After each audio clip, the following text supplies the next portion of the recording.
ඔය මොන සප්ලිමන්ට් එකක් ගත්තත් ඔයාට ඒකින් ප්‍රතිඵලයක් නැහැ. ඉතින් හැමදාමත් වගේ කොච්චර උත්තර දුන්නත් අහලා ඉවරයක් නැති ප්‍රශ්නයක් තමයි ෆැට් ලොස් කරද්දි ගන්න හොඳම සප්ලිමන්ට් එක මොකක්ද? මසල් ගේන් කරද්දි ගන්න හොඳම සප්ලිමන්ට් එක මොකක්ද? අයිසයිස් කරනවා නම් ගන්න හොඳම සප්ලිමන්ට් එක මොකක්ද?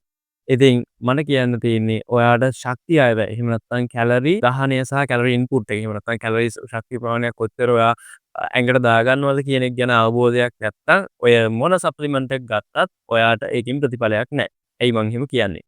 ඔයා හිතන්න ඔයාගේ කන බොන එකෙන් තියෙන ඉෆෙක්ට් එක. එහෙම නැත්නම් ඔයාගේ ඇඟට දාන කැලරිස් ප්‍රමාණය ගැන ඔයාට අවබෝධයක් නැතුව දවස් දහනය කරන කැලරිස් ප්‍රමාණය ගැන අවබෝධයක් නැතුව ඔයා නිකන් පෙත්තක් ගත්ත පමණින් එහෙම නැත්නම් මොකක් හරි කුඩු జాතියක් බිව්ව පමණින් ඔයාට ඒකේ තියෙන ඉෆෙක්ට් එක. එහෙම නැත්නම් ඔයා දවස් 20 කන බොන දේවල් වල ඔයාගේ ක්‍රියාකාරීත්වයේ ඉෆෙක්ට් එක සරලවම කිව්වොත් ඔයාගේ බොඩි එක හැදිලා වැඩ කරන්න හැදිලා තියෙන විදිය වෙනස් කරගන්න පුළුවන් කියලා ඔයා හිතනවා නම් බොඩි සයන්ස් එකට අනුව I don't know මට ඒකට කියන්න උත්තරයක් නැහැ.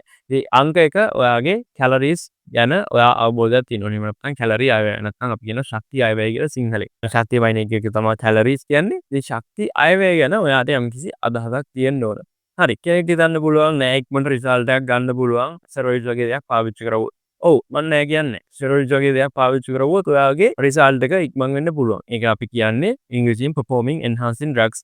ඉතින් වචනේ පරිසමාප්තාර්ථයෙන්ම performing enhancing drugs කියලා කියන්නේ ඔයාගේ දැනට මොකක් හරි වෙන performance එකක්. එහෙම නැත්නම් දැනට ඇඟේ වෙන දෙයක් මොකක් හරි දැනට කාර්ය සාධනයක් වෙන දෙයක් වැඩි කරලා දෙන එක මිසක් අලුතෙන් දෙයක් ඇඟේ කරනවා නෙවෙයි. performing enhancing drugs වලින් කරන්නේ ඒ දෙයමයි. එතකොට ඔයාට ඉස්සෙල්ලා තේරුම් ගන්න වෙනවා ඔයාගේ ඇඟ ක්‍රියා කරන විදිය. එතකොට මේකේ කාර්ය සාධනය වැඩි කරලා දෙද්දි මොන performing enhancing drug එකක් ගත්තොත් ඔයාට benefit කියලා දැනගන්න පුළුවන්.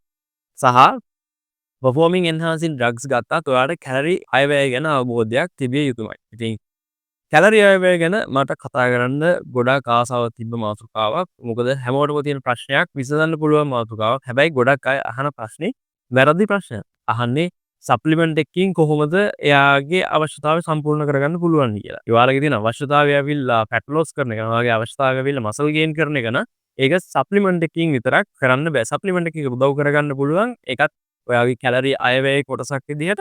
එහෙම නැතුව ඉගෙන ගන්න ඕන ලොකු මහත්කාවක් ඇවිල්ලා මේ කැලරි අයවැය. ඔයාලා කැමති නම් මේ කැලරි අයවැය ගැන සරලව ඉගෙන ගන්න.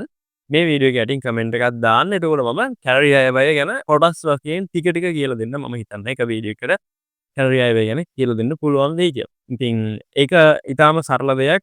සරලව කියලා දෙන්න පුළුවන් වෙයි. මේ වීඩියෝ එකට කමෙන්ට් එකක් දාන්න, ෂෙයා කරන්න. එහෙම වුණොත් අපි ඉගෙන ගමු මේ කැලරි අයවැය කියන්නේ මොකක්ද?